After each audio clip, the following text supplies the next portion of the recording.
మనకు మనస్సు ఉంది తెలుస్తుంది, దేహం ఉంది తెలుస్తుంది.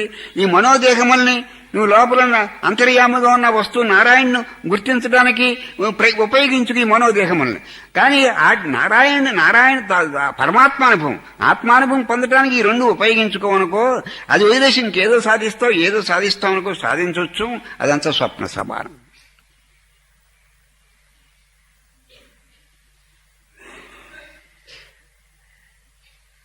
సాధించవచ్చు, అదంతా స్వప్న సమానం.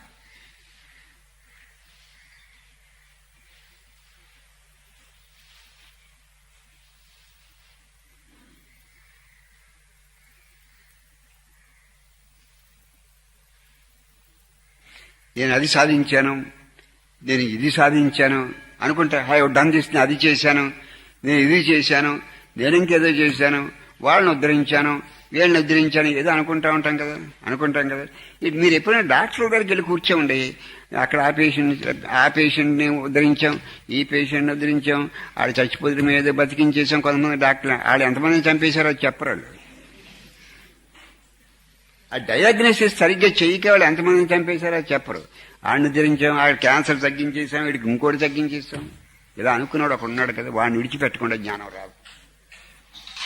లోపల ఎవడో ఉన్నాడు, ఆడ అహంకారం అన్నాడు, ఇంకోటి ఎవడో ఉన్నాడు లోపల. ఇలా అనుకున్నాడు, వాడిని త్యాగం చేయకుండా జ్ఞానం రాదు.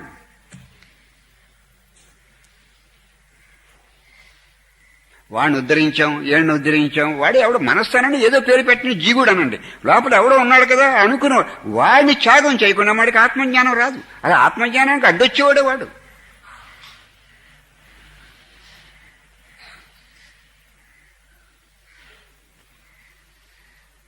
తర్వాత మన ఇంట్లో ఎవరో మన మాటలు ఏంటారు, మన ఇంట్లో మా మాటలు ఎవరో వింటం లేదనండి, అలా అనుకోకూడదు. మనం చెప్పటం ధర్మం, డ్యూటీ ప్రకారం మనం డ్యూటీ చేయడం.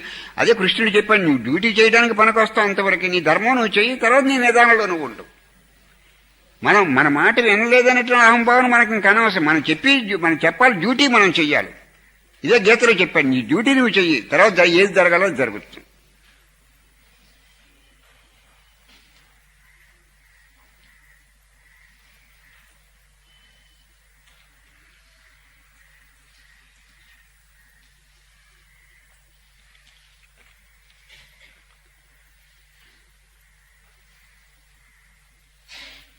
అంటే మీరు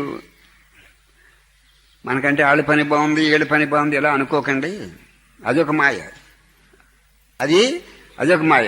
మీకు భగవంతుడు ఏ పరిస్థితిలో అయితే ఇచ్చాడో సద్వినియోగం చేసుకోండి, సరిపోతుంది. అది మీరు సద్వినియోగం చేసుకోండి. సద్వినియోగం చేసుకోకుండా ఎక్కడికి వెళ్ళిపోతే ఏదో జ్ఞానం వచ్చేస్తుంది, ఇక్కడికి వెళ్ళిపోతే జ్ఞానం వస్తుంది అలా అనుకోక్కర్లేదు. మీరు ఎక్కడ ఉన్నారో ఆ దేహ ప్రారంధాన్ని అనుసరించి మీరు ఎక్కడున్నారో దాని అవకాశాలను మీరు ఉపయోగించుకోండి. మానసికమైన అవరోధాలు ఎప్పుడు ఉంటూనే ఉంటాయి. ఇంకా ఎక్కువ కూడా మనం ఊరికే ఎక్కడి నుంచి ఎక్కడికి వెళ్ళిపోతే జ్ఞానం వచ్చేస్తుంది అనుకోకండి. ఇంకా ఇబ్బందులు పెరగవచ్చు. ఎక్కడి నుంచి ఎక్కడికి వెళ్ళిపోతే జ్ఞానం వచ్చేస్తున్నారా అనుకోద్ది ఇబ్బందులు పెరగవచ్చు.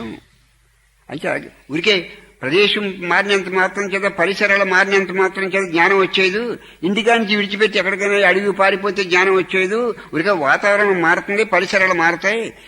అది కాదు. ఇలా భగవంతుడు ఏ పరిసరాల్లో నిన్ను ఉన్నావో అది నువ్వు జాగ్రత్తగా అర్థం చేసుకుని, నువ్వు ఉన్న పరిస్థితిని అక్కడ అర్థం చేసుకుని నువ్వు జ్ఞాన సంపాదనకు ప్రయత్నం చెయ్యి. ఊరికి ఇక్కడికి వెళ్ళిపోదాం, అక్కడికి వెళ్ళిపోదాం అని అలా వాండరింగ్ వల్ల నీకు జ్ఞానం రాదు.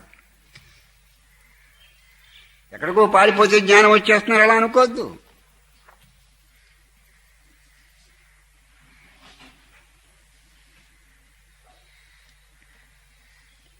అంచేది నువ్వు ఇంట్లో ఉన్నా బాగా అర్థం చేసుకోండి. నువ్వు ఇంటికాడ ఉన్నా, అడవిలో ఉన్నా, తెల్ల బట్టలు కట్టుకున్నా, ఎర్ర బట్టలు కట్టుకున్నా, నీకు ధనం ఉన్నా, ధనం లేకపోయినా, నువ్వు పండితులైనా, పండితులు కాకపోయినా, ఉన్న అవరోధం వల్ల నీ మనస్సు, ఉన్న అవరోధం వల్ల మన మనస్సు, ఈ మనస్సే జీవుడు, మనస్సే అహంకారం.